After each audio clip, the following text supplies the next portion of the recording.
Based on certain information, it appears that this subject has been harboring these types of feelings for quite some time. Keep marching and marching and marching until one day you look around and we'll all be marching together. Surrounded him, and the gunman, Joseph Fama, shot him twice in the chest. You may be seeing me crying, but these are tears of joy to see my son's name up there. Number 5, 16th Street Baptist Church attack. The 16th Street Baptist Church explosion was a racially motivated terrorist attack that occurred on September 15, 1963 in Birmingham, Alabama. The attack was carried out by 4 members of a local KKK group who placed an explosive under the steps of the church. The explosive exploded during a Sunday morning church service, slaying 4 young African-American girls and injuring more than 20 others. The 16th Street Baptist Church was a prominent African-American church in Birmingham, known for its role in the civil rights movement. The church served as a meeting place for civil rights leaders, including Martin Luther King Jr. and Ralph David Abernathy, and had been a target of segregationist attacks in the past. On the morning of September 15, 1963, members of the KKK planted an explosive underneath the steps of the church. The explosive exploded at 10:22 a.m. It has been 58 years since a white supremacist bombed the 16th Street Baptist Church in Birmingham. And looking around and seeing and hearing the sounds of people screaming and hollering.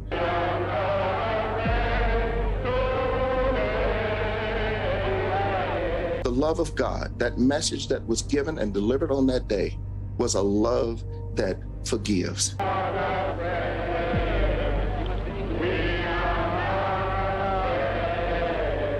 And I remember shielding myself, not knowing what was going on, but I'm a minister today to try to bring people together, to help people in the world to learn. Slaying Cynthia Wesley, Carol Robertson, Addie Mae Collins, and Denise McNair, all of whom were between the ages of 11 and 14. The incident sparked outrage and protests across the country, with civil rights leaders condemning the attack and calling for an end to racial violence. President John F. Kennedy called the incident a vicious and tragic act and sent federal agents to investigate. The investigation eventually led to the arrest and conviction of 4 men: Thomas Edwin Blanton Jr., Herman Frank Cash, Robert Edward Chambliss, and Bobby Frank Cherry. Chambliss was convicted in 1977 and perished in prison in 1985.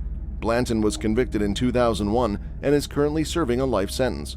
Cherry was also convicted in 2002 and perished in prison in 2004. Cash, who was never charged in connection with the incident, perished in 1994. The case was reopened in 1997, and new evidence was discovered that led to the convictions of Blanton and Cherry. The case is considered one of the most significant prosecutions of civil rights-era crimes in American history.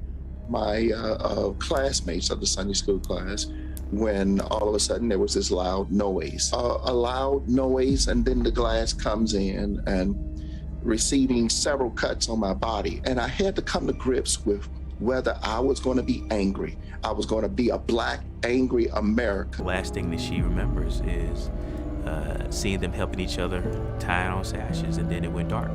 That love is the only answer that we have, and that love can only be found from the Word of God. Keep marching and marching and marching until one day you look around and we'll all be marching together. That perhaps some of the things I had feared before, that we had been bombed. Number 4, Timothy Kaufman. On March 20, 2017, Timothy Kaufman was walking alone on a sidewalk in New York City when he was approached from behind by a white supremacist, James Jackson. Jackson fatally knifed Kaufman with a sword and fled the scene.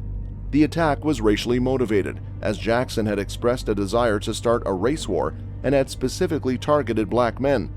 Kaufman, 66 years old at the time of his demise, was a resident of Manhattan and a collector of cans and bottles. He was described as a kind and friendly person who was known to be a familiar sight in his neighborhood. His demise was a shock to his family, friends, and community. We have detectives from the NYPD down in Maryland speaking to his family, associates. The reason why he picked New York is because it's the media capital of the world, and he wanted to make a statement. His intentions were to come here to harm male blacks. That's what New York City police are saying about Maryland native James Jackson, who turned himself into police earlier this week. Contact the victim's family now, and even if there is no family, we're his family. He's a black brother who was lost and will fight. And it sparked outrage across the country. After the attack, Jackson turned himself into the police and admitted to the crime. He was charged with slaying as an act of terrorism, slaying as a hate crime, and criminal possession of a weapon. He later pleaded guilty to all charges. During his trial, it was revealed that Jackson had traveled to New York City specifically to slay black men, and he had even researched lynching techniques online. He had planned to slay as many black men as possible before he was caught or slain. You know, we're very fortunate that it stopped at one and it wasn't more. Police arrested and charged him with second-degree murder as a hate crime for the death of 66-year-old Timothy Kaufman. It's well over 10 years that he has been harboring these feelings of hate towards male blacks. Based on certain information, it appears that this subject has been harboring these types of feelings for quite some time. He was picking up bottles on the side of the street when police say Jackson attacked him with a small sword. Jackson also admitted that he had chosen Kaufman as his victim because he appeared to be an easy target. Number 3, Yusuf Hawkins. The slaying of Yusuf Hawkins in 1989 occurred during a tense moment in New York City history. The demise of Willie Turks in 1982 and Michael Griffith in 1986, two black men who were slain by white mobs, had shocked New Yorkers who might have thought their city was a liberal bastion of integration. That summer, Spike Lee's Do the Right Thing called attention to senseless violence enacted against black communities, especially in Brooklyn. A black teen was set upon by a white mob and fatally shot.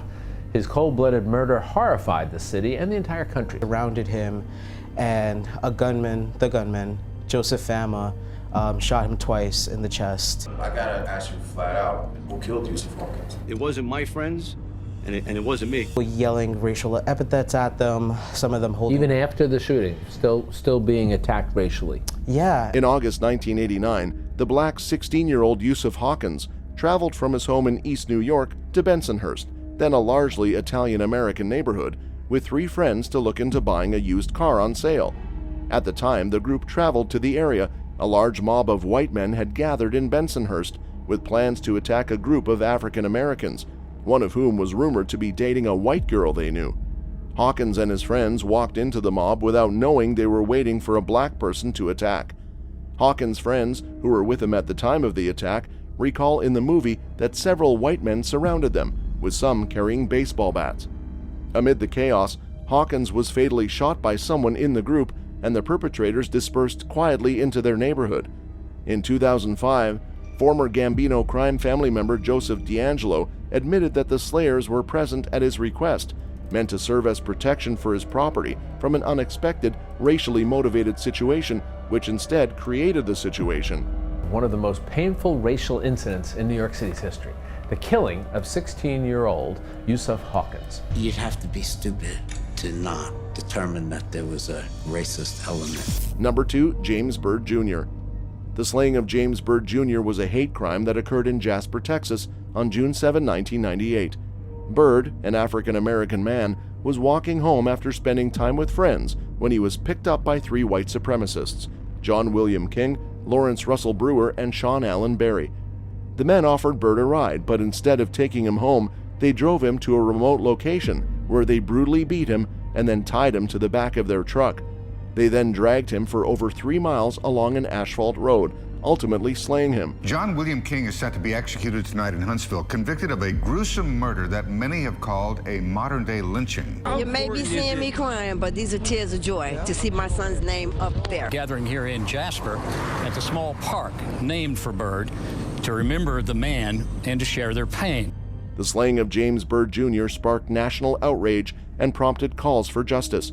The 3 perpetrators were eventually arrested and charged with capital slaying, and it was later discovered that they had committed the crime in an effort to start a race war. The evidence against the 3 men was overwhelming, and all 3 were convicted and sentenced to their demise. John William King, who was believed to be the ringleader of the group, was the first to be tried and convicted. He was sentenced by lethal injection in 1999. Lawrence Russell Brewer was tried and convicted in 2001 and was also sentenced fatally. He was punished by lethal injection in 2011. Sean Allen Berry was also tried and convicted, but he received a life sentence rather than the fatal penalty. The slaying of James Byrd Jr. was widely regarded as one of the most heinous hate crimes in American history. Racists chained James Byrd Jr. to the back of a truck and dragged him along a road outside Jasper, Texas. One of 8 children of a school teacher and a Baptist deacon. His family life revolving around church and music. Number 1, Medgar Evers. Medgar Wiley Evers was an American civil rights activist and the NAACP's first field secretary in Mississippi. Evers, a decorated U.S. Army combat veteran who had served in World War II, was engaged in efforts to overturn segregation at the University of Mississippi, end the segregation of public facilities, and expand opportunities for African Americans, including the enforcement of voting rights. His hometown, Mississippi, was home to the Citizens Council, a white supremacist group devoted to preserving segregation in the state's schools, and its members subjected Evers to intimidation, harassment, threats, and even slaying attempts. His family was threatened as well. In May 1963, his home was set on fire and subsequently saved by his wife, who put out the blaze with a garden hose. Merle and Medgar Evers trained their 3 children in what to do if they heard gunfire: crawl to the bathroom on the floor, then hide in the bathtub. The grisly drill became reality in the early morning hours of June 12, 1963, when Evers was shot in the back in his driveway, mere hours after President John F. Kennedy had delivered an address announcing the landmark civil rights legislation that would become the Civil Rights Act of 1964. Evers perished in an all-white hospital a few hours later. His family had to beg for him to be admitted after he was initially turned away because of his race. He was just 37. The fury over Evers' slaying fueled the March on Washington in August 1963, and his demise is widely considered a pivotal event in the civil rights movement. I had one merchant to call me, and he said, "We don't need nigger business." Marched on Washington, demanding passage of President Kennedy's Civil Rights Bill, most far-reaching of its kind in 100 years. So let us not trade at these stores. Let's let the merchants down on Capitol Street feel the economic pinch. During the 100th anniversary of the Emancipation Proclamation of Abraham Lincoln, American Negroes demanded freedom. We still have a long, long way to go in this nation before we achieve the ideals of decency.